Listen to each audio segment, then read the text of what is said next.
Mexico is investigating a city that thanked a drug lord for the holiday gifts for the kids. Germany's sick leave detectives are on the case as absenteeism hits records. And a baby bird was found alive inside a dead man after being swallowed during a fertility ritual. These are the weird stories on Weird AF News, your only daily weird news podcast. That's right, kids. Your only daily weird news podcast. That's right. Bringing the news. It's daily and it's weird. Mexico is investigating a town that thanked a drug lord for the holiday gifts for the children.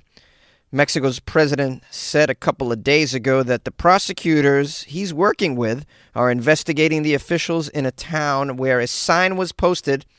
The sign thanked the drug lord for all the holiday season gifts for the children of the town. It says in the past, drug cartels in Mexico have often handed out gifts or bags of food to the locals around the holidays. This is nothing new.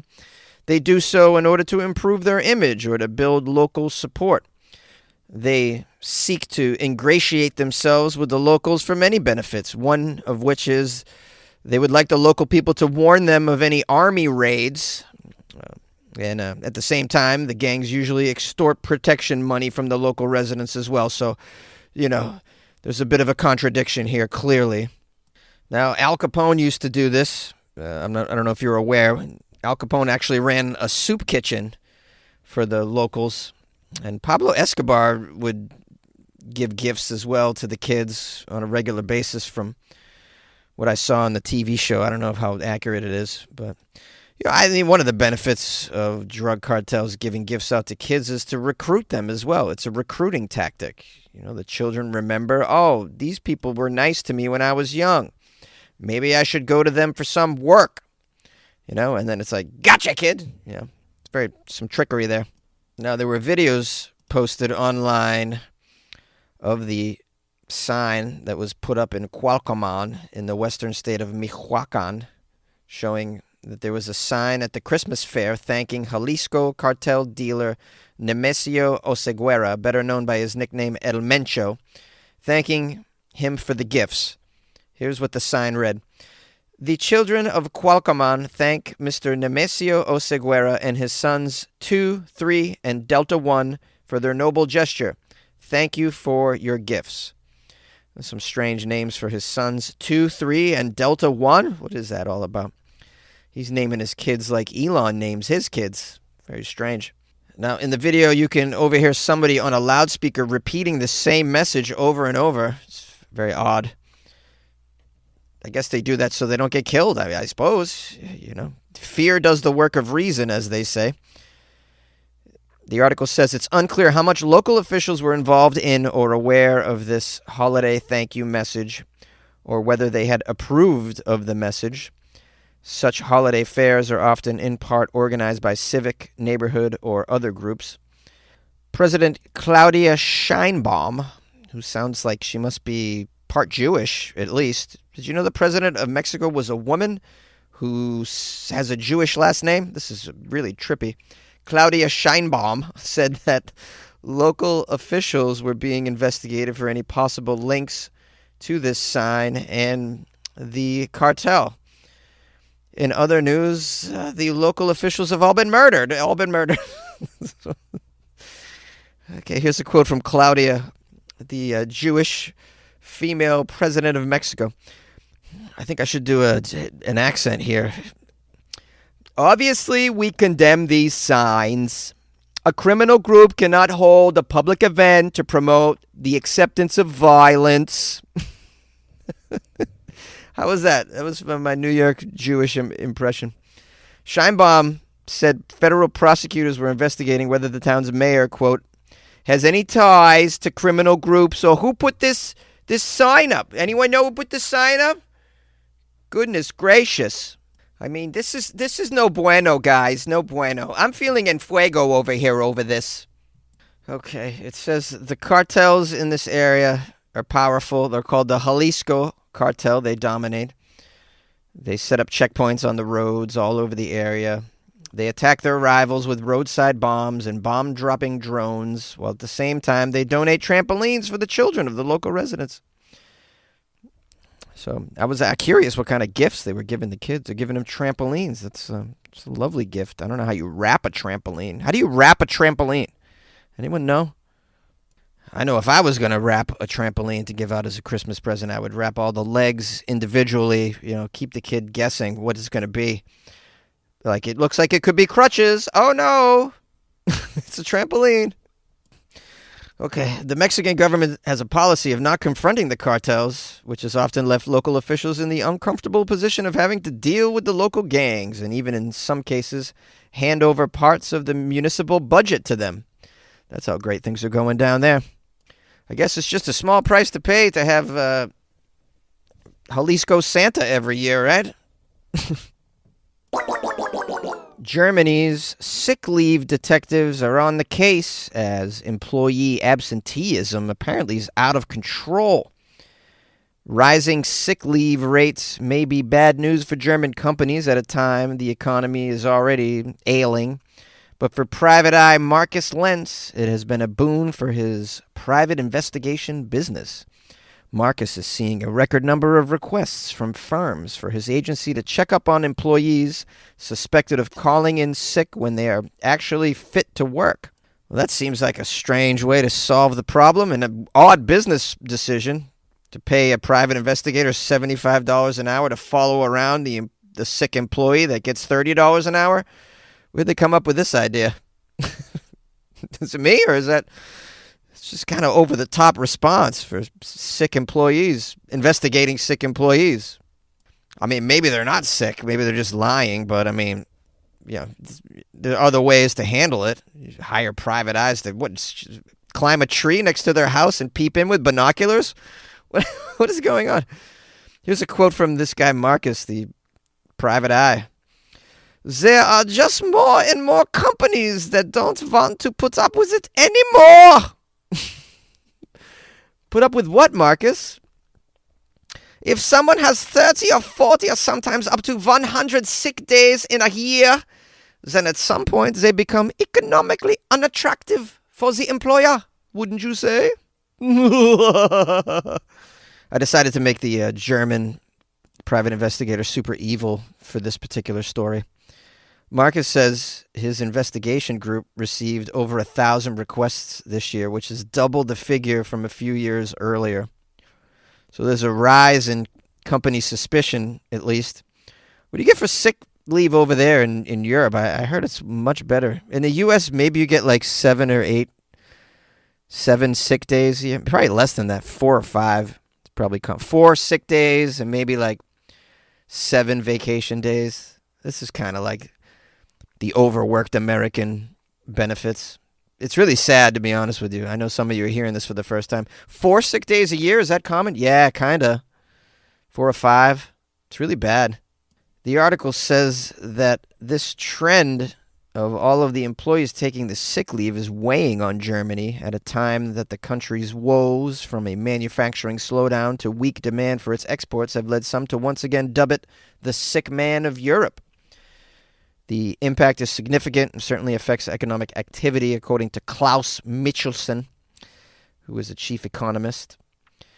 They have calculated over there that the higher rates of absenteeism at work due to illness shaved almost a whole % off Germany's output. I assume they mean 1% of GDP? Is that what they mean? Doesn't say. It just says output. Workers in Germany on average took 15 days of sick leave last year, up from 11 days in 2021. 15, that's a lot. I've never heard of somebody taking 15 sick days in the U.S. I think they just, you usually don't get to double digits. They'll just get rid of you at that point, I think. They just kill you, is what they do. They just shoot you in the face. Did you know that? That's what happens. Now, apparently Germans are really out of control with this. It says Germans missed an average of about 7% of their working hours in 2023 due to illness, much worse than other European countries like France, Italy, and Spain. Wow, they're like worse than Spain? That's pretty bad. I don't think they work a half a day in Spain, right? They go to work for 2 hours, then they take a siesta, right? Then they go to work for 1 more hour. Then they go home. Something like that. They got it good over there. Well, Germany's really slacking off. Well, I guess it remains to be seen how they're going to solve this problem. For now, they're using these private investigators. We have a guy named Detective Lentz in this story who says in many cases where people are pretending to be sick for long periods, they are doing work on the side. Oh, my goodness. I believe we call that double dipping. Detective Lentz gave an example of an individual who was helping out at his wife's business while officially off sick at his job. Others, he said, have taken long-term sick leave to renovate their own properties. And while it can be expensive to hire a detective, this guy Lentz says firms will be looking to get rid of highly unproductive workers at a time of mounting economic woes. Now, the counter-argument in this article says people are not convinced the high reported sick rates reflect the actual true picture of what's going on. Some people say a new system whereby doctors automatically transmit sick notes to patients' insurance companies had led to more accurate reporting of sick leave, pushing up the figures. All right, well, I mean, I'm not familiar enough with the situation to really weigh in on what the hell's going on here, but I do think it's weird that private investigators are following sick people around. It's like writing down how many times they cough and sneeze. Just capturing sneezes and coughs on surveillance video to report back to the boss. Yes, I've reported that Helmet is indeed suffering from something. Yes. Here, would you like to listen to the phone call I tapped? I tapped into his phone. He's speaking to his mother. He coughs 18 times while speaking to his mother. I mean, this is the kind of exciting private investigation that's going on over there in Germany. I'll tell you what, I think Americans should take more sick time like this, too. Why not? We're just such a work-obsessed culture. Like, it's going to make us sick. That's the funny thing about it, right? The irony there is because we don't take time off, it's going to make us sick in the end. So you should take time off if you're not feeling so bueno. It's really easy now. You could do you could zoom into your doctor now. Instead of having to actually get off the couch and schlep into the office, you could just get a virtual I'm sick note, and then go to the beach. This episode is brought to you by Shopify. Upgrade your business with Shopify, home of the #1 checkout on the planet. Shop Pay boosts conversions up to 50%, meaning fewer carts going abandoned and more sales going cha-ching. So if you're into growing your business, get a commerce platform that's ready to sell wherever your customers are. Visit Shopify.com to upgrade your selling today. A baby bird was found alive inside a dead man's stomach after being swallowed during a fertility ritual. That's the headline, boys and girls. That is crazy. Baby bird found alive inside a dead man's tummy. The sudden death of a 35-year-old man only became more shocking when his autopsy revealed this live baby bird inside him, potentially swallowed as part of an occult fertility ritual. This bird was lodged in his throat. Oh, so it really wasn't in his stomach. It was found in his throat. Let me rewrite this title. Baby bird found alive inside a dummy's throat after probably being swallowed during a fertility ritual. This is in India. Of course it's India. Of course. I should have guessed it's India. What is wrong with India? Come on, India. Get your act together. The most twisted stories I cover that aren't criminal related come from India. Because all the twisted criminal stuff happens here in the States. A lot of it in Florida. But all the other whack stuff is going on in India, for sure. All right, I'm going to pronounce this guy's name because it might be funny. Anand Yadav. Yeah, that was pretty good. Oh, but he's from a place I don't think I can say. Chhattisgarh.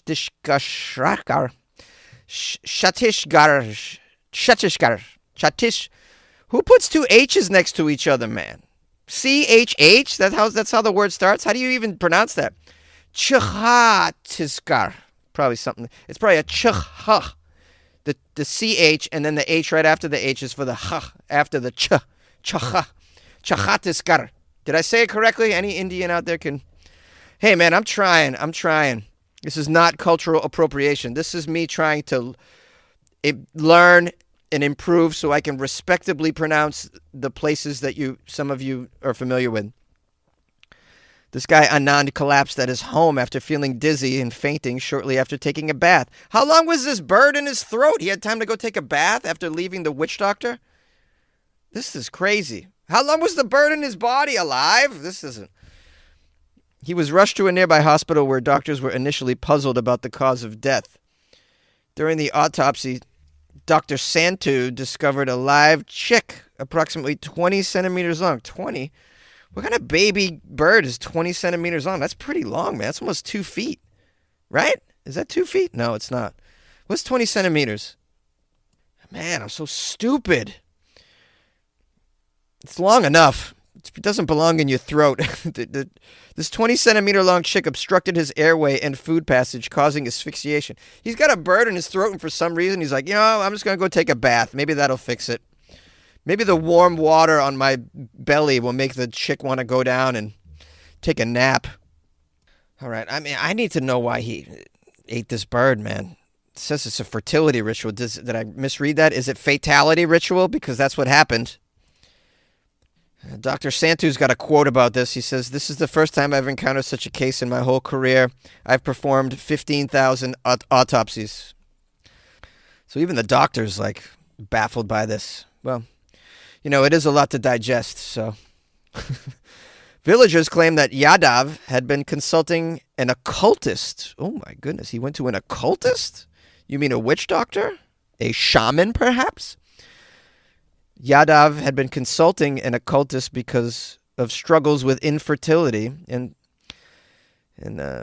they suspect that swallowing the chick was part of a ritual intended to help him become a father. Oh, boy. There are just so many stupid penis-related medicinal practices in Asia. I mean, I've heard of so many things. Eating cow dung and pieces of turtle penis. There's so much. It's really crazy, guys. There's other fertility medicines here that the West have that you might want to dabble in so that you can avoid, I don't know, swallowing live birds. I mean, if someone told me this was a ritual, I'd say, no, thank you. I'd like a second opinion. I'm not going to swallow a live bird. I'd like a second opinion from a different shaman. Or I'd like to consult an alternate ideology, perhaps. Now, the authorities have yet to confirm the exact circumstances surrounding this incident. I would say the villagers are probably onto something here, is what I would say. The villagers are probably familiar with this particular fertility ritual themselves. That's why. Choke on a bird. Yep.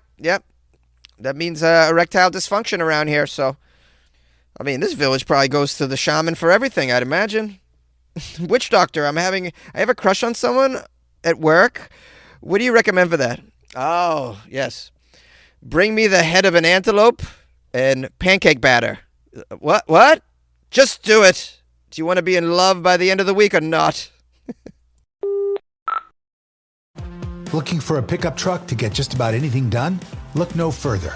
The Chevy Silverado EV isn't just the most powerful Silverado ever, with next-level towing capability and technology. It also offers game-changing versatility with the available multi-flex midgate and tailgate, which means Silverado EV helps you carry large, bulky, and oddly shaped items up to nearly 11 feet in length. Chevrolet. Together, let's drive. Visit Chevrolet.com to learn more. Hello, my friends, and thank you for spending some time with your buddy Jonesy in the Weird AF News podcast. I want to take a moment to wish you all a happy new year. I'm recording this on December 31st, which is New Year's Eve, and I'm sure you have some exciting plans tonight. And I hope you squeeze the lemon, as they say, squeeze the lemon. Get the most you can out of the New Year's with your loved ones and family and whatnot. Or maybe you're just spending New Year's very chill by yourself or something, Maybe smoke a cigar, get some cognac, listen to a few episodes of Weird AF News on the New Year's Eve. That sounds like a great way to spend it as well. Maybe you're in prison. I don't know. I can't really do much for you there. I don't know what New Year's Eve is like in prison. Maybe you got extra cigarettes or something. I really don't know. Anybody know? Can anybody? Anyways, this is going off the rails, clearly. if you want to support the show, just go to my website, weirdafnews.com. You can do that. You can buy Jonesy a New Year's coffee, but I'm not going to spend it on coffee for New Year's. I'll tell you right now, it's going to be spent on hard booze of some sort. Maybe like Makers. Maybe shots of tequila. I don't know what it's going to be. I'm kind of a spontaneous shot drinker. I'm like, whatever. I'm feeling like whatever you want to do. What do you want to do? You know, when someone's like, I'll buy you a shot. What do you want to do? And I'm like, well, what do you want to do? And then I kind of just go with what they go with. If they're like, oh, I'm a tequila guy. I'm like, oh, okay, well, I could do tequila. They might be like, oh, whiskey. You know, sometimes they're like something weird. They throw you a curveball. They're like, oh, I want to do Jägermeister. I'm like, nah, I'm out. Give me Jameson or something else. Fireball, I refuse. You will not catch me with Fireball. Heck no. You know what else you won't catch me drinking on New Year's Eve is champagne. I just can't stand it. It's so gross. I wish it wasn't the official drink of New Year's Eve because it's just disgusting. That's just my opinion. Anyways, I never drink it. Even at weddings, I pass it off. I pretend that I sipped it, and then I just get rid of it. All right. Anyways, Happy New Year. I love you. Good luck with your New Year's, man.